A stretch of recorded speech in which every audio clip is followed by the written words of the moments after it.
개봉 박두, 박근혜 생중계입니다. 이 박 전 대통령의 재판이 주 4회로 굳어지면서 변화의 조짐이 조금씩 보이고 있습니다. 저희가 그 가능성을 세 가지로 딱 요약을 했는데 오른쪽에 준비한 게 있습니다. 같이 한번 보겠습니다. 달라지는 박 전 대통령과 최순실 씨의 주변들입니다. 먼저 아까 주제로는 살펴봤는데 이거는 좀 차차 알아보기로 하고 이것부터 첫 번째 얘기부터 해봐야 될 것 같아요. 최순실 구치소 이감 이현정 의원님. 네. 어디로 옮겨지기는 한 겁니까? 일단 지금 현재 최순실 씨는 서울 남부구치소에 수감이 돼 있습니다. 남부구치소 같은 경우는 이제 저쪽 영등포 쪽 그쪽에 이제 위치하고 있는데 지금 이제 서울 시내에는 이제 남부구치소와 그다음에 성동구치소 두 군데가 있거든요. 예. 서울구치소는 사실 의왕에 있습니다. 서울에 있는 게 아니고. 근데 이제 아무래도 거리가 멀다 보니까 본인이 계속 재판부에다가 문제 제기를 했어요. 좀 이제 오고 가는 시간이 너무 길다. 그리고 어떤 방어권의 어떤 침해가 된다. 이런 식으로 문제 제기를 해서 원래는 서울구치소에서 이제 박 전 대통령이 서울구치소에 있기 때문에 같은 공공끼리 이제 있게 할 수 없다는 취지 때문에 이제 지금 현재 남부구치소로 옮긴 상황이거든요. 예. 그래서 아마 일단 지금 법원 쪽에서도 그런 것들 수용을 했고 검찰 쪽에서도 지금 수용을 해서 일단 이제 성동구치소로 아마 옮길 가능성이 높아 보입니다. 일단 최종적으로는 이제 구치소 측에서 결정을 해야 되는데 성동구치소 같은 경우는 이제 송파구에 있습니다. 그 송파역 쪽에 있는데 이게 주로 이제 동부지검하고 이제 동부지법 쪽에 있는 그쪽에 이제 관할하는 사건을 하면서 여기 주요한 이제 수감자들이 이제 있는데 아마 그쪽으로 옮긴다면은 시간적으로 한다면 서울중앙지법에 상당히 가깝게 되게 되겠죠. 예. 최 변호사님 말씀처럼 만약 이감이 되면 서초동이랑 굉장히 거리가 가까워지는데 일단 성동구치소장이 오케이를 해야 되는 거잖아요. 그렇습니다. 성동구치소가 지금 어디 있냐면은 그 문정동 로데오 거리 넘어 있는데요.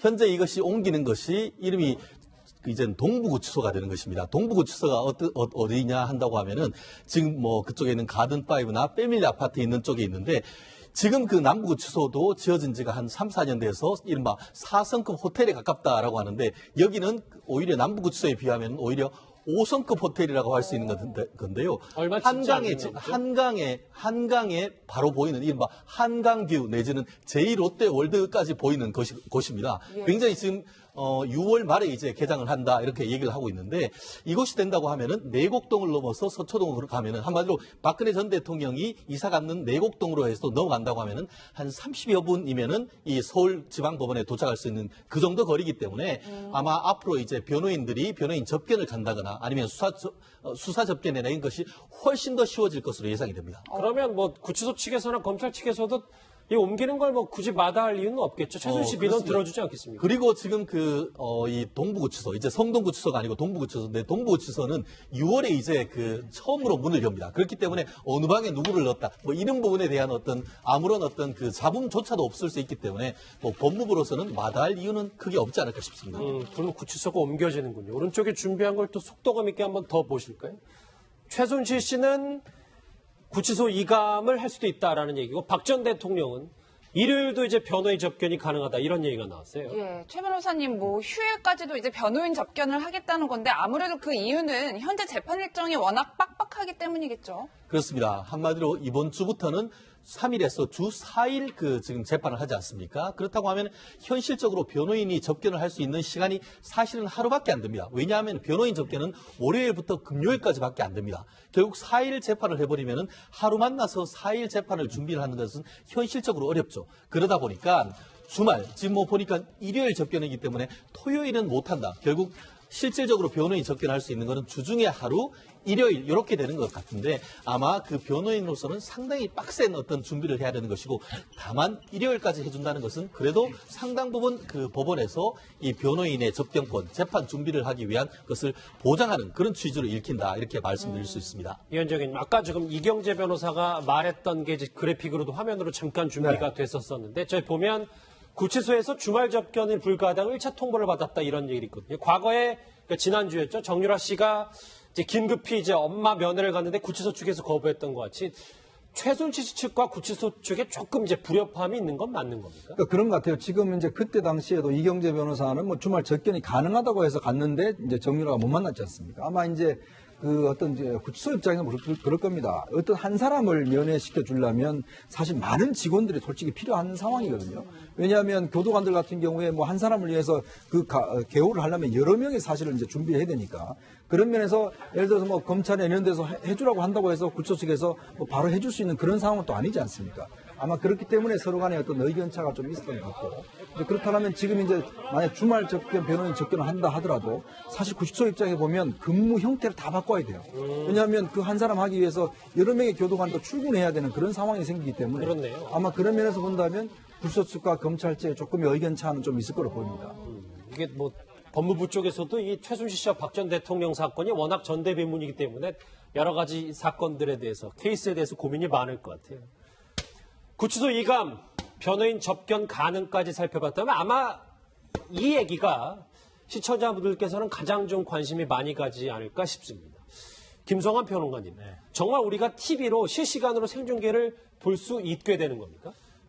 앞으로는 그렇게 될 수 있을지도 모르겠습니다. 왜냐하면 아시다시피 지금 박근혜 전 대통령 재판은 TV로 공개되지 않고 있잖아요. 그렇죠. 그러니까 헌재 재판의 경우에는 온라인으로 이제 재판 과정이 이제 보여졌는데 지금 박 전 대통령 재판은 이 법원 규칙에 따라서 재판 시작 전에 장면은 볼 수 있지만 그 이외 공판 장면은 중계를 못하도록 되어 있습니다. 근데 국민의 알 권리 차원에서 법원 내부에서도 아마 이견이 있었던 모양이에요. 이건 좀 공개해야 되는 것 아니냐. 이렇게 역사적으로 중요한 재판의 경우에는 공개해서 국민들한테 알려줘야 할 필요가 있지 않겠느냐. 이런 의견이 나오니까 법원 행정처가 전국의 판사들한테 한 1,000명 조금 넘는 판사들에게 이 설문조사를 했다고 합니다. 설문조사를 한 결과를 보니까 이 판사의 67.8%가 재판 과정을 공개해도 괜찮다. 이제 이런 의견을 보였고요. 반대가 32.1%가 나왔습니다. 그리고 판결 선고 장면, 그러니까 공판 전체를 공개하지는 않더라도 판결 선고 장면까지는 공개해도 괜찮지 않느냐라는 의견이 73.4%가 나왔습니다. 상당히 높은 퍼센트가 나왔다 이렇게 볼 수 있는데요. 그러니까 법원 안에서 이렇게 많은 판사들이 이 TV 중계나 이런 것들을 허용해도 괜찮다는 의견이 나왔기 때문에 아마 조만간 법원 내부에서 의견을 좀 수렴한 다음에 박근혜 전 대통령 재판을 전체로 공개하는 것도 어느 정도 가능해지지 않을까 그런 기대를 좀 해봅니다. 다만 이 부분과 관련해서는 그 변호사들 사이에서도 뭐 이런 얘기가 있습니다. 특히 국민의 어떤 법적 알 권리 취지에서는 공개를 해야 된다라고 하고 또 어떤 경우에는 피고인이 유죄 확정될 때까지는 무죄 추정이 되는데 아직까지 확정도 안 된 상태에서 공개하는 것이 맞느냐 이와 같은 알 권리와 피고인의 그 어떤 방어권 보장 이 두 개가 크게 충돌하는 그런 상황입니다. 인권 문제 그렇습니다. 그렇기 때문에 현재로서는 이 부분을 그 내부 수렴을 했고 아마 어떤 규정을 바꾸는 그런 절차를 진행하는데 제가 봤을 때도 공개할 가능성이 높아지는데 다만 최종적인 선고 단계에서 이거를 그 공개를 할지 여부에 대해서는 이게 피고인의 동의를 얻어서 공개를 해야 된다는 것이 35% 그리고 공개해서는 안 된다가 한 34% 그리고 어쨌든 간에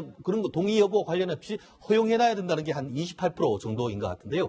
결국 피고인이 본인이 떳떳하고 무죄를 주장한다고 하면은 결국 그 상태에서 본인도 오케이 할 수 있지 않겠습니까? 결국 피고인의 방어권 보장과 국민의 알 권리를 적절히 어떤 그 타협하는 선에서 결정하는 것이 맞다고 봅니다. 그런데 상식적으로 박 전 대통령 측이 이 생중계를 하겠다고 뭐 스스로 허용을 하겠습니까? 현실적으로 뭐 쉽지는 않겠죠. 그렇지만 말씀드렸듯이 굉장히 뭐 과정은 제가 봤을 때는 피고인이 동의를 한다고 하면은 어떤 그 공개를 하는 것이 괜찮고 마지막 어떤 선고 같은 경우에는 동의 여부와 관련 없이 제 개인적인 의견입니다. 굉장히 국민의 알 권리, 역사적인 어떤 심판 그런 취지에서는 공개하는 것도 한 가지 방법이 아닐까 싶습니다. 예, 그런데 오늘 오전 재판에서도 유영하 변호사랑 이경재 변호사 간에 약간의 실랑이가 있었다고 하는데 앞으로 이렇게 생중계가 되면 저희가 피고인의 그 눈빛과 태도, 표정 하나하나를 다 볼 수 있는 건가요? 아, 그렇죠. 그러니까 뭐 이제 누가 쏘는지, 누가 딴짓하고 있는지 뭐 이런 게 이제 다 나오는 거죠. 그다음에 이제 어떤 질문을 받았을 때 어떤 표정을 짓는지 이거 사실은 굉장히 중요하게들 사람들이 또 많이 관심 갖는 대목 아닙니까? 이제 그런 것들이 이제 그대로 생중계되고 또 이제 조금 전에 말씀하셨듯이 이 변호인단 간에 눈에 보이지 않는 그런 그 일종의 실강이 내지는 뭐 눈에 주도권 완전히 보이더라고요. 확실히 보이세요? 예. 이제 그런 것들조차도 이제 감지가 되는 이제 그런 그 상황이 이제 될 텐데요.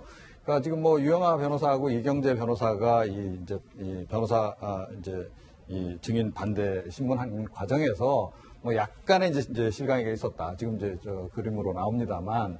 그러니까 유영하 변호사가 먼저 이제 그 질문을 하려고 하니까 갑자기 이제 이경재 변호사가 일어나서 자기도 뭐 할 얘기가 있는 것처럼 그 상황에서 유영하 변호사가 자기가 마치 주도권을 가진 양 정리하려고 하니까 이경재 변호사가 그것에 대해서 또 약간 문제 제기를 하는 이런 이제 약간의 모습들이 이제 연출이 됐는데요. 저게 변호인단 간에도 약간의 저런 신경전은 있을 수 있다라고 생각이 돼요. 그러니까 사실은 이제 변호사들 입장에서도 본인이 더 일을 잘하고 있다라는 것을 좀 보여주고 싶은 그런 욕구도 좀 있지 않겠어요? 그래서 이번 저 사안 같은 경우를 이 변호인단 간의 갈등 내지는 이제 그런 거로 이제 신경전으로 봐야 할지 아니면 기본적으로 이 박근혜 대통령, 전 대통령과 최순실 씨 간에 뭔가 이렇게 약간 좀 이견이 벌써 이렇게 노정되고 있는 것인지 아직 확실하게 좀 확인하기는 좀 힘든, 아직은 좀 뭐라고 얘기하기는 좀 힘든 단계이긴 한데, 그러니까 이 변호사들은 기본적으로 일단은 뭐 이제 대변을 하는 거 아니겠습니까? 알겠습니다. 그렇게 본다면 예. 박근혜 전 대통령하고 최순실 사이에도 서로 이제 결정적인 대목에서 약간 이견이 좀 노정되기 시작하는 그런 초기 단계가 아닌가 생각은 듭니다. 박 전 대통령 재판이 TV로 생중계된다면 뭐 관심이 당연히 없을 수가 없겠죠. 오늘 재판에서 좀 더 특이한 게 있는데 저희가 화면으로 한번 준비를 해봤습니다. 이런 경고 문구까지 나왔는데 방청석에서 소란행위를 하는 경우 방청 제한 및 감치 등 불이익을 받을 수 있습니다. 저게 최 변호사님 보통 재판에서는 볼 수 있는 경고 문구입니까? 보통은 앞에 사진 찍지 말라고 노포도 딱 크게 붙여놓죠. 근데 저와 같은 그 글을 붙여놨다는 것은 지금까지 재판 과정에서 많이들 시끄러웠다는 간접 증거 아니겠습니까? 그렇죠. 예. 지금까지는 봐줬지만 앞으로 더 이상은 봐줄 수 없다. 아시다시피 지금 한 주에 4번 정도 재판을 굉장히 타이트하게 진행을 해야 되는데 재판이 시끄럽거나 소란하면은 오히려 집중이 안 되지 않습니까? 그렇다고 하면은 법정 분위기가 매우 중요하기 때문에 더 이상은 이 재판장이 어떤 그런 법정 내의 질서 유지권을 강력하게 발동하겠다라는 취지인 것 같은데요. 감치가 뭐냐? 쉽게 말하면 구속입니다. 그렇기 때문에 경우에 따라서는 그 감치돼 가지고 서울구치소로 갈 수 있으니까 안에 계시는 분들은 굉장히 이 부분에 대해서 재판정의 어떤 질서를 따라 주시는 것이 매우 중요하다 이렇게 말씀드리고 싶습니다. 말이 감치지 구속이다. 이거 반드시 알아야 됩니다. 예. 얘기를 들어보니까 재판부의 강력한 경고네요. 어쨌든 오전 상황 달라지는 박 전 대통령과 최순실 씨 저 세 가지 부분을 핵심 요약을 해봤다면 본격적으로 좀 재판 이야기로 들어가 봐야 할 것 같습니다. 오늘부터 박 전 대통령의 SK 뇌물 혐의에 관한 심리가 본격적으로 시작이 되는데 먼저 관련 목소리 듣고 오겠습니다. 정인께서는 지난 2월 16일 날 대통령과 독대하신 적이 있죠. 네, 맞습니다. 대통령과의 독대 과정이나 아니면 그 후에 안종범 전 수석으로부터 80억 상당의 지원 요청을 해달라는 뭐 얘기를 받거나 부탁을 받은 적이 있습니까? 안수서로부터가 아니라 K스포츠의 사람들로부터 받았다고 그러면 들었습니다. 그 SK가 작년 11월 달에 탈락했던 SK 워커의 면세점 신규 특급 발급 사항을 염두에 두고 그에 대한 대가로서 제안했다는 생각을 해본 적 없습니까? 면세점하고는 뭐 별 상관이 없을 거라고 생각. 면세점 부분은 저희한테 너무 작은 사업입니다. 네, 이현정 의원님 네. 이제 SK 관련된 재판이 본격적으로 시작이 됐는데 화면에서 보신 최태원 회장도 다음 주 목요일 딱 일주일 두면 증인으로 얼굴을 볼 수 있을 것 같아요. 그렇죠. 지금 이제 미르와 K스포츠재단에 많은 기업들이 사실 출자를 했지 않습니까? 근데 문제는 이제 그 추가적으로 예를 들어서 이제 돈을 요구한 것들, 그리고 이제 예를 들어서 박 전 대통령한테 뭔가 요구를 하고 그에 대한 대가성이 있는가 여부가 이제 지금 이제 밝혀진 것인데. 예. 이 삼성 같은 경우는 뭐 이제 삼성물산과 제일모직의 합병 문제가 있다라면 SK 같은 경우는 사실 SK 면세점, 그러니까 워커힐에 있는 면세점의 어떤 재인가 여부와 함께 그 다음에 이제 그 최재원 수석 부회장이라고 이제 그 최태원의 동생이 있습니다. 당시에 이제 구속돼 있었는데 그 조기 석방 문제하고 그러니까 SK텔레콤하고 CJ 헬로비전의 지금 인수합병 문제 그렇죠. 이게 이제 걸려 있었거든요. 예. 그러니까 결국은 이런 것들을 요구를 하면서 돈을 준 것이 아닌가라는 문제인데 사실 SK 같은 경우는 이번에 아주 아슬아슬하게 어쩌면 좀 피한 게 있어요. 그게 뭐냐면 사실 추가로 돈을 요구를 했습니다. 근데 SK가 살펴보니까 이래서는 안 되겠다 해서 이 돈을 안 줬어요. 근데 나중에 이 돈은 어떻게 누가 줬냐면 롯데가 줘버리게 됐거든요. 그러니까 롯데가 주면서 롯데가 또 마지막에 또 다시 돌려받았죠. 그러니까 만약에 SK가 이 돈을 줬다라면 상당히 제가 볼 때는 최태원 회장도 지금 이재용 부회장 같은 그런 상황을 모면할 수 없었을 것인데 예. 사실 이제 그 돈 자체 거절하는 게 SK를 봐서는 엄청나게 사실은 잘한 것으로 되어 있습니다. 그렇기 때문에 사실 이 부분 관련 특히 이제 재판의 핵심은 결국 이런 요구를 하고 어떤 돈을 준 것 아니냐.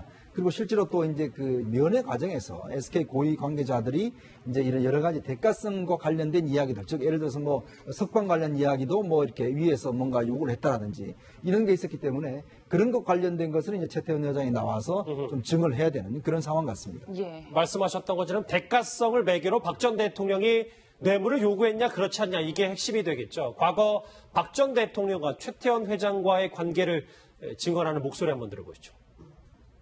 유독 박근혜 대통령의 사랑을 받은 느낌입니다. 사면을 받았습니다. 광복 70주년 사면입니다. 더군다나 복권까지도 받으셨습니다. 그 뒤로 박근혜 대통령이 여러 차례 동행도 하고 대전에 있는 창조경제 혁신센터도 방문했습니다. 박근혜 대통령이 선두주자라고 칭찬까지 했습니다. 서면 이외에는 창조경제 혹은 또 정부에서 하는 사업에 적극적으로 호응하는 것이 저로서는 가능한 한 나라 경제의 버팀이 동문서답이 생겼습니다. 유감입니다. 그러면 최 변호사님, SK 측에서 이제 박 전 대통령 관련된 막 부정적인 증언을 하기는 좀 어려운 상황이네요. 지금까지 보면. 그렇습니다. 사실 그 SK 같은 경우에는 아시다시피 삼성이나 롯데와는 다른 부분이 있었죠. SK 같은 경우에는 사내에서 외부에 지원을 하기 위해서는 그와 같은 의견이 사회공헌위원회라는 데에 상정이 돼야 되고 거기에 결의를 거쳐야 되는데 이 어떤 지원과 관련해서 사회공헌위원회에 상정조차 안 됐다. 그렇기 때문에 이 부분에 있어가지고는 내용이 어떤 설왕설래가 있었는지 여부는 변론으로 하고 그것이 다른 롯데나 삼성과 달리 어떤 기소조차 되지 않은 것이죠. 다만 많은 분들이 의심했던 것처럼 SK 최태원 회장이 구치소에 있을 때 사면과 관련해서 왕이 귀환을 결정했다. 숙제를 내줬다. 뭐 이런 얘기를 암호 같은 얘기를 하면서 그것이 어떤 사면과 대가관계와 거래가 있지 않느냐 이런 얘기를 했었었는데 말씀드렸듯이 그와 같은 어떤 구치소 내에 했던 것의 의미가 무엇인지 그리고 그와 관련해서 또 나중에 석방된 이후에 박근혜 전 대통령과 독대하면서 있었던 내용이 무엇인지 그 부분에 대해서는 상당 부분 어떤 깊은 심리가 이루어질 것 같습니다만 지금 본인들로서는 최대한 어떤 이 상황과 멀어지려고 하기 때문에 어떤 식으로 해서든 빌미를 잡히지 않기 위해서 어떤 나름대로의 어떤 줄타기를 할 가능성이 있지 않을까 싶습니다. 박 전 대통령과 SK와의 관계 이 움직임 말고도 또 하나의 오늘 움직임 하나가 있습니다. 검찰이 최순실 씨의 특검 강압 수사 주장을 각하했는데요. 그동안 최순실 측은 이렇게 주장한 바 있습니다. 그 목소리 들어보시죠. 특검 해당 행위자는 피고인에게 신체적인 폭행보다도 더 상처를 주는 폭언을 연발하여 정신적인 피해를 가했습니다. 3족을 멸한다는 조선시대에나 있을 법한 그런 말을 듣고 너무 강압적인 수사를 해서 제가 특검에 정말 가면은 정말 자살할 것 같아서 갈 수가 없습니다. 너무 폭행적이고 언어적이고 아니 수사가 자기 원하는 방향대로 안 들어가면은 계속 협박과 저기를 하고 풀이를 지르고 강압 수사를 하고 여러 명들이 갑자기 들어와가지고 막 공포 분위기를 조성하고 폭언이나 인신 공격을 구체적으로 어떻게 했는지 그거는 제가 입에 담기 너무 힘듭니다. 예, 입에 담기 힘들 정도의 폭언이나 인신공격을 받았다라고 주장하고 있는데 검찰에서는 근거가 부족하다 이렇게 판단을 내린 것 같아요. 이런 내용이 핵심이었거든요. 기억이 납니다. 예. 근데 지금 와서 이제 다시 조사를 해서 확인을 해보니까 당시에 교도관이 문 밖에 조사실 밖에 대기를 하고 있는 상황이었고 문이 열려 있었기 때문에 협박이라든가 이런 것들이 오고 갈 수 있는 상황은 아니었다. 당시에 이제 특이한 그 외에 어떤 구체적으로 최순실 씨를 압박하거나 아니면은 협박하고 겁박해가지고 뭔가 최순실 씨 입을 열려고 했다는 행위는 없었다 이렇게 결론을 내렸다는 거죠. 그러니까 이런 걸 보면은 이게 만약에 조사 결과가 확실하다고 한다면 최순실 씨가 3족을 멸한다고 당시에 얘기했던 거는 대단히 의도된 행동이었고 좀 정치적으로 최순실 씨가 어떤 인권 탄압을 당하고 있다고 하는 것들을 국민들한테 알리기 위한 의도된 행동이었다고밖에 볼 수가 없는 거고요. 그날 아마 기억을 떠올리시면 아시겠지만 바로 최순실 씨가 3족을 멸한다고 막 소리치면서 특검에 들어간 그 날 저녁 때 박근혜 전 대통령이 인터넷 TV하고 인터뷰를 하고 박 전 대통령의 심정을 공개를 했거든요. 네, 그런 이제 상황이 딱딱 맞아 떨어졌던 게 사실은 누군가가 큰 그림을 그려놓고 이런 행동들을 했었던 거 아니냐 이런 추측을 좀 우리가 또 해볼 수 있을 것 같습니다. 그럼 반대로 생각하면 저게 작전이나 여론전이었다면 이제 다시 반대로 최순실 측이 법적으로 제재를 받는 건 없습니다. 그런 건 없습니다. 그 피고인 같은 경우에는 기본적으로 진술 거부 권리 그리고 형법상 자기한테 그 불리한 증수를 거부할 권리까지 있습니다. 다만 그 미국이나 외국 같은 경우에는 이른바 사법방해죄 같은 것들이 있지만 우리나라 같은 경우에는 그와 같은 것이 없기 때문에 이와 같은 케이스도 사실 본인이 고소를 했는 것이 아니고 어떤 그 박근혜 전 대통령을 비롯해서 이쪽 그 개인을 지지하는 사회 단체에서 고발을 했는 케이스이기 때문에 이것을 가지고 이 최순실 씨에 대해서 어떤 형사적인 제재를 할 수는 없는데요. 일단 각하 결정했습니다만 각하 결정 근거가 부족하다. 한마디로 증거가 부족하다라고 했는데 이 사람들이 또 새로 항고를 할지 이 부분은 조금 더 지켜봐야 되지 않을까 싶습니다. 예, 이현정 의원님, 뭐 검찰의 조사가 만약 확실하다면 사실 이경재 변호사도 비슷한 취지의 주장을 해왔단 말이에요. 그러면 이들이 무에서 유를 창조해냈다라고 생각해야 되는 건가요? 그러니까 아마 이경재 변호사 입장에서 보면 최순실 씨가 변호인 아니겠습니까? 변호인은 뭐 그 피고인의 뭐 의뢰자가 주장하는 대로 사실 주장할 수밖에 없는 상황이죠. 뭐 그렇다고 예를 들어서 본인은 뭐 직접 보지 않은 상황이라면 또 그렇게 이야기를 하기 때문에 그거 자체를 신뢰할 수밖에 없는 입장이기 때문에 아마 이경재 변호사는 그런 걸 믿고 했을 가능성이 저는 높다고 보여집니다. 그래서 아마 일단 지금 이제 그 상황 전체를 보자면 아마 최순실 씨가 여러 가지 아마 좀 의도를 한 것 같아요. 본인의 정유라에 대한 어떤 그 수사 문제라든지 또 박근혜 전 대통령 수사 문제라든지 그래서 좀 특검의 어떤 좀 강압 수사라 이런 걸 좀 부각시켜서 자신을 겨냥한 좀 칼날을 좀 예봉을 꺾겠다. 아마 그런 측면에서 의도적으로 한 것이 아닌가라고 좀 지금도 추정을 해봅니다. 알겠습니다. 국정농단과 관련된 박 전 대통령과 최순실 씨의 움직임은 여기서 정리를 해보겠습니다. 사실 구치소 입장에 보면 근무 형태를 다 바꿔야 돼요. 왜냐하면 그 한 사람 하기 위해서 여러 명의 교도관도 출근해야 되는 그런 상황이 생기기 때문에 그렇네요. 아마 그런 면에서 본다면 구치소 측과 검찰체에 조금의 의견 차는 좀 있을 거로 보입니다. 이게 뭐 법무부 쪽에서도 이 최순실 씨와 박 전 대통령 사건이 워낙 전대비문이기 때문에 여러 가지 사건들에 대해서 케이스에 대해서 고민이 많을 것 같아요. 구치소 이감, 변호인 접견 가능까지 살펴봤다면 아마 이 얘기가 시청자분들께서는 가장 좀 관심이 많이 가지 않을까 싶습니다. 김성환 평론가님, 정말 우리가 TV로 실시간으로 생중계를 볼 수 있게 되는 겁니까?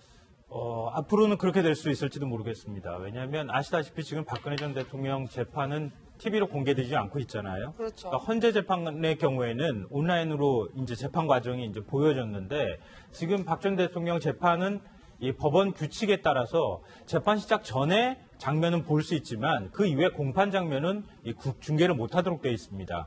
근데 국민의 알 권리 차원에서 법원 내부에서도 아마 이견이 있었던 모양이에요.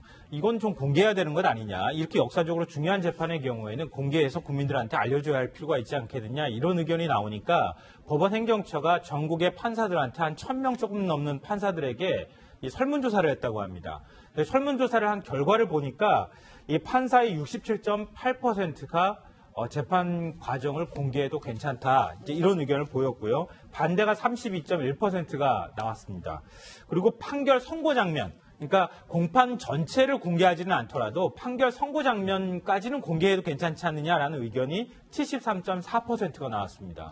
상당히 높은 변호인 접견을 하겠다는 건데 아무래도 그 이유는 현재 재판 일정이 워낙 빡빡하기 때문이겠죠. 그렇습니다. 한마디로 이번 주부터는 3일에서 주 4일 그 지금 재판을 하지 않습니까? 그렇다고 하면 현실적으로 변호인이 접견을 할 수 있는 시간이 사실은 하루밖에 안 됩니다. 왜냐하면 변호인 접견은 월요일부터 금요일까지밖에 안 됩니다. 결국 4일 재판을 해버리면은 하루 만나서 4일 재판을 준비를 하는 것은 현실적으로 어렵죠. 그러다 보니까 주말, 지금 뭐 보니까 일요일 접견이기 때문에 토요일은 못한다. 결국 실질적으로 변호인 접견할 수 있는 것은 주중에 하루, 일요일 이렇게 되는 것 같은데 아마 그 변호인으로서는 상당히 빡센 어떤 준비를 해야 되는 것이고 다만 일요일까지 해준다는 것은 그래도 상당 부분 그 법원에서 이 변호인의 접견권, 재판 준비를 하기 위한 것을 보장하는 그런 취지로 읽힌다 이렇게 말씀드릴 수 있습니다. 위원장님, 아까 지금 이경재 변호사가 말했던 게 이제 그래픽으로도 화면으로 잠깐 준비가 됐었었는데 저희 보면 구치소에서 주말 접견이 불가하다고 1차 통보를 받았다 이런 얘기가 있거든요. 과거에 그러니까 지난주였죠. 정유라 씨가 이제 긴급히 이제 엄마 면회를 갔는데 구치소 측에서 거부했던 것 같이 최순실 측과 구치소 측에 조금 이제 불협화음이 있는 건 맞는 겁니까? 그러니까 그런 것 같아요. 지금 이제 그때 당시에도 이경재 변호사는 뭐 주말 접견이 가능하다고 해서 갔는데 이제 정유라가 못 만났지 않습니까? 아마 이제 그 어떤 이제 구치소 입장에서 그럴 겁니다. 어떤 한 사람을 면회시켜 주려면 사실 많은 직원들이 솔직히 필요한 상황이거든요. 왜냐하면 교도관들 같은 경우에 뭐 한 사람을 위해서 개호를 하려면 여러 명이 사실은 이제 준비해야 되니까 그런 면에서 예를 들어서 뭐 검찰에 이런 데서 해주라고 한다고 해서 구치소 측에서 뭐 바로 해줄 수 있는 그런 상황은 또 아니지 않습니까? 아마 그렇기 때문에 서로 간에 어떤 의견차가 좀 있었던 것 같고 그렇다면 지금 이제 만약 주말 접견, 변호인 접견을 한다 하더라도 개봉 박두 박근혜 생중계입니다.